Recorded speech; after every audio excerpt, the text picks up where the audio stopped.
राजकुमार। आप किस विषय में आए हैं यहाँ पर? आज हम यहाँ सभी स्कूल वाले जो स्कूलों को लंबे समय से लॉकडाउन के समय बंद किया गया है और एक ऐसा संकट उत्पन्न हो गया है पूरे परिवार के ऊपर, यानी कि स्कूल परिवार के ऊपर, उससे हम ये चाहते हैं शासन को, यहाँ के माध्यम से शासन से अनुरोध करते हैं कि जो भी कोरोना के समय में महामारी हो रही है, इसे सभी चीज़ों को पहलू को देखते हुए कि किस तरह से बचा जा सकता है, उन सभी को स्कूलों के अंदर इम्प्लीमेंट करने के बाद बच्चों को स्कूलों के अंदर आने की अनुमति प्रदान की है। तो क्या सरकार की तरफ से इसका कोई जवाब आया है? नहीं, सरकार का जवाब आ जाता तो आज हम यहाँ लोग ज्ञापन देने नहीं आते। सरकार की तरफ से हर चीज़ खोली जा रही है।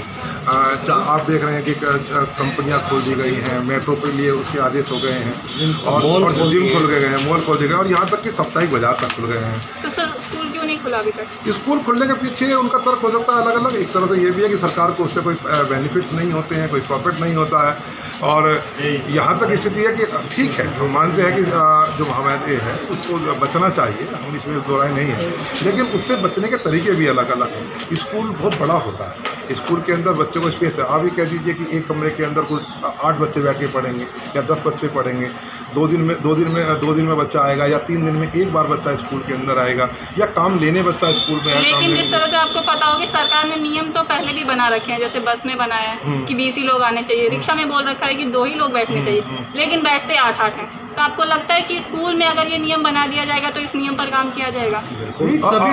CCTV लगे हुए हैं। अगर 3 व्हीलर के अंदर 8 जनों को रोकने की जिम्मेदारी किसकी है?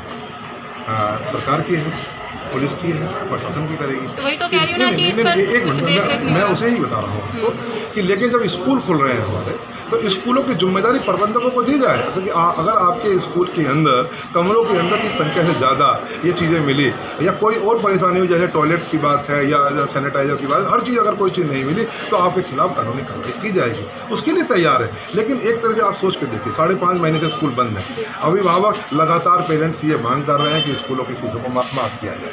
अगर वो माफ़ करने की मांग कर रहे हैं तो अध्यापकों का वेतन कहाँ से आएगा? एक कर्मचारी जो स्कूल के अंदर बस ड्राइवर का है, हेल्पर है, आया है, वो कहाँ से कमाएंगे? आप भी सोचें उनके बारे में, कितना गंभीर समस्या है।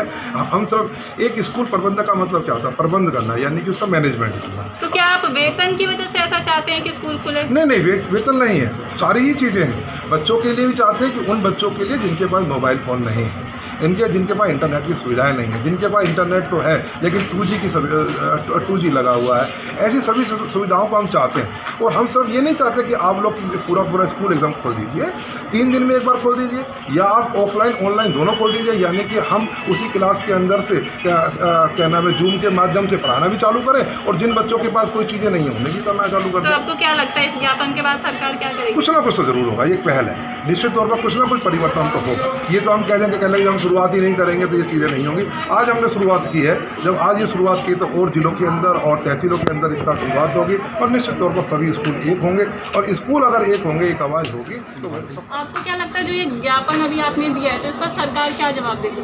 सरकार जवाब देगी। हमारा ये प्रयास है, कोई ना कोई विषय है हमारा, ये सरकार सोचेगी हमारे विषय में, बच्चों के विषय में सोचेगी। घर पर बच्चे बैठे हुए हैं, उनकी एजुकेशन लॉस हो रही है, ऐसे नहीं पढ़ पा रहे हैं सारे बच्चे, तो सरकार जब हम पहल करेंगे, कोई प्रयास करेंगे तो ज़रूर हमारे विषय में सोचेगी।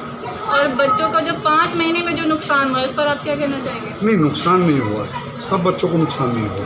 कुछ बच्चे ऑनलाइन पढ़े भी हैं, जिनके पास सुविधाएं हैं वो पढ़ भी रहे हैं, और जिनके पास सुविधाएं जिनके पास नहीं है उनका नुकसान हो रहा है। उनके लिए भी हम चिंतित हैं कि भाई वो भी आएँ, क्लास में आएँ, डिस्टेंस से हो, ओड इवन की तरह चलें, 15 बच्चे एक रूम में बैठें, सैनिटाइज करें, सारे रूल अपनाएं। स्कूल प्रबंधक पढ़े लिखे हैं, टीचर पढ़े लिखे हैं, वो सारी स्थिति को समझते हैं, फॉलो करेंगे, नियम को फॉलो करेंगे। और क्या ये ज्ञापन सिर्फ यूपी के विद्यालयों के लिए या फिर पूरे देश के लिए? नहीं, हमने पहल की है, हम तो कहते पूरे देश में चले, उत्तर प्रदेश में भी चले, पूरे देश में चले, इस पर सभी लोग संज्ञान में लें। और जो देश में होने वाले एग्जाम है, चाहे वो JEE हो या फिर नेट हो, उसको लेके भी दुविधाएं हैं, तो उस पर कुछ कहना चाहेंगे आप? नहीं, उसके लिए तो देखो मैं इतना तो नहीं कह सकता, दुविधाएं तो हैं, पर सरकार उसके लिए भी कुछ ना कुछ। तो यहाँ जो आप ज्ञापन लेके आए तो आप सरकार से क्या उम्मीद करते हैं? हम ये चाहते हैं स्कूल खोले जाएँ, जो भी उनकी गाइडलाइंस हैं उसका हम पालन करेंगे। भले वो डिस्टेंस का हो, मास्क का हो, सैनिटाइज हो, कुछ भी हो, उसका हम पालन करेंगे। यदि पूरी संख्या एक साथ नहीं आए तो 30% भेज जाए, लोगों का उपयोग किया जाए, मगर बच्चों की पढ़ाई होनी चाहिए, क्योंकि ऑनलाइन क्लासेस चल रही हैं, उससे लगभग 40% के बच्चे पढ़ पा रहे हैं, 60% बच्चे लॉस में हैं, उनके पास साधन नहीं है, वो उपयोग नहीं कर पा रहे हैं। हमारा सरकार से अनुरोध है कि स्कूल खोले जाए और हम उसका पालन करें।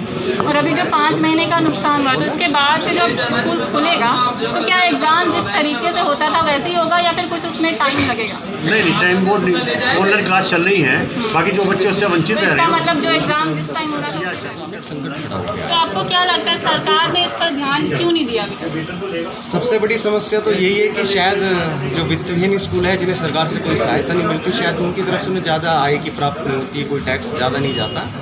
तो मैं सोचता हूँ कि सबसे बड़ी वजह तो यही है कि जहाँ से उन्हें ज़्यादा टैक्स मिलता है उन संसाधनों की तरफ उन्होंने ज़्यादा ध्यान दिया है, लेकिन स्कूलों से, प्राइवेट स्कूलों से ज़्यादा उन्हें टैक्स नहीं जाता, इसलिए सरकार का ध्यान नहीं है। और सबसे बड़ी बात देखो स्कूल ना खुलने का, क्योंकि ये क्षेत्र, लोनी क्षेत्र हमारा सबसे पिछड़ा हुआ क्षेत्रों में आता है, बच्चे पढ़ ही नहीं पा रहे हैं ऑनलाइन। हाँ, तो 5 महीने से इस बात को क्यों नहीं बोल रहे? हम सोच रहे थे कि जैसे सरकार समय समय पर अनलॉक की गाइडलाइन जारी कर रही है, हमने सोचा शायद 2 अनलॉक के बाद, 3 अनलॉक की गाइडलाइन के बाद खोल देगी, लेकिन सरकार को इस तरफ ध्यान नहीं दिया।